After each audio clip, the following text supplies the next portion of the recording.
안녕하십니까. 생업인 에스크로 대표 정현태입니다. 여러분들이 어떻게 하면 효율적으로 돈을 벌 수 있을 것인가에 대한 이야기를 하고 있습니다. 자본시장 이야기를 하겠습니다. 우리나라 자본시장은 뭐 금융시장하고 부동산 시장으로 볼 수 있어요. 근데 우리나라는 비정상적으로 부동산 시장이 큽니다. 75대 25, 금융시장이 한 25 정도 되죠. 자본시장 규모도 우리나라가 전 세계적으로 보면 결코 작지는 않아요. 제가 한 1년 전 통계를 봤는데 보니까 한 채권 시장이 한 1조 3천억, 그 다음에 달러 기준입니다. 달러 기준, 원 기준이 아니에요. 1조 3천억 달러 시장 규모고요. 그 다음에 주식 시장이 한 1조 달러 정도 규모가 됩니다. 상당히 크죠. 시가총액 기준으로 따졌을 때 우리나라에서 삼성전자가 한 전 세계적으로 시가총액 기준 한 13위 정도가 됩니다. 지금 1등이 어디죠? 네, 애플이죠. 애플 빵이라고 얘기하는데 뭐 페이스북, 그 다음에 애플이 아니라 이건 아마존, 그 다음에 N이 뭐죠? 넷플릭스, G가 뭐죠? 구글. 이런 식의 어떤 순위는 아니죠. 그 다음에 거기에 이제 애플하고 뭐 이런 기업들을 붙여가지고 유망한 기업으로 이제 이야기를 합니다. 그 중에서 이제 전 세계 시가총액 대비로 봤을 때 유통되어지는 이제 주식의 가치죠.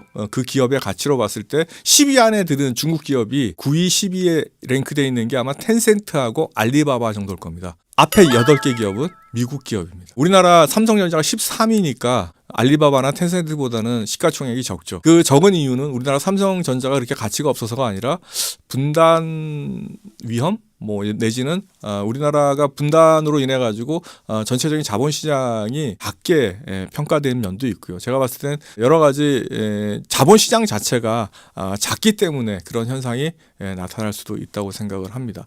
어쨌든 세계적인 기업이고, 그리고 중국의 그 알리바바나 텐센트 같은 경우에는 기술 기업이 아니죠. 중국의 소비 시장하고 연관되어 있는 그런 기업이기 때문에 중국의 소비 인구가 엄청나게 많다 보니 이루어지는 게 이제 온라인이라든지 이런 중국의 특징적인 어떤 집중되다 보니 그런 현상이 나타난 거라고 또 생각을 합니다.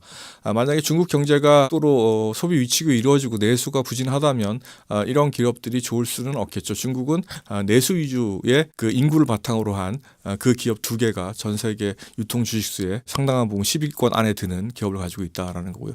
그 다음으로 뭐 우리나라 이제 반도체 경기가 좀 좋으니까 뭐 SK라든지, SK가 하이닉스를 인수했으니까 또 뭐 우리나라 현대차라든지 이런 기업들 정도가 대개 500대 기업에 듭니다. 그런데 2012년인가요? 그때 500대 기업 안에 드는 기업이 한 7개 정도가 있었어요, 우리나라가. 지금 3개밖에 없어요. 줄었죠. 많이 줄었죠. 그 이유는 뭐 여러 가지 이제 얘기를 들 수가 있는데요. 어쨌든 삼성전자는 계속 순위가 올라왔고 주식수는 늘어나고 있었다라는 겁니다. 그리고 뭐 우리나라가 앞으로 계속 이제 이런 글로벌 기업들하고 이제 경쟁을 이제 해야 될 상황일 것 같은데, 우리나라 삼성전자를 제외하고는 글쎄요, 앞으로 더 성장할 만한 어떤 여력을 가진 기업이 있을까, 이런 글로벌 기업들하고 봤을 때 또 뭐 소위 말하는 4차 산업혁명을 주도하는 기업들 군에 들어갈 만한 기업이 있을까를 생각을 해보면은 어디에 투자를 하는 게 좋을까라는 고민하고도 서로 매칭이 될 수 있을 거라고 생각이 듭니다.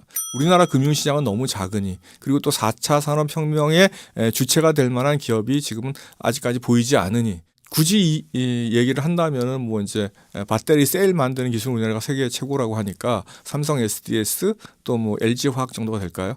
나머지 부분에 대해서는 좀 사실상 네이버나 이런 데가 구글보다 잘할 수 있는 가능성은 좀 어렵잖아요. 전 세계적인 경쟁이 이뤘을 때 우리나라에서만 1등이죠. 네이버가 뭐 어디 뭐 전 세계적인 뭐 검색 엔진 분야에 뭐 어떤 저기가 되는 것도 아니고, 그들이 또 구글처럼 안드로이드라는 어떤 모바일 운영 체계를 가지고 있는 것도 아니고, 또 뭐 다른 그런 여러 가지 확장성이라든지 이런 문제들 때문에 제가 봤을 때는 해외 주식에도 눈을 돌리는 게 중요하겠다. 그리고 또 경기 변동과 연동해서 지금은 주식이나 부동산보다는 채권 시장에 대한 관심을 가지는 게 좋겠다. 채권만 있는 게 아니라 금이라는 우량 자산이 있으니 이 금 시세도 한번 잘 체크할 필요가 있다. 미국 경제가 지금 나빠지고 있는 상황이다라고 하면은 같은 대체 관계에 있는 금 시세가 오를 가능성이 많다. 뭐 이런 것들을 전반적으로 고려해서 이 자본시장을 바라보는 시각이 필요하다. 그리고 경기 변동에 맞춰가지고 그 자본을 보유하다 보면,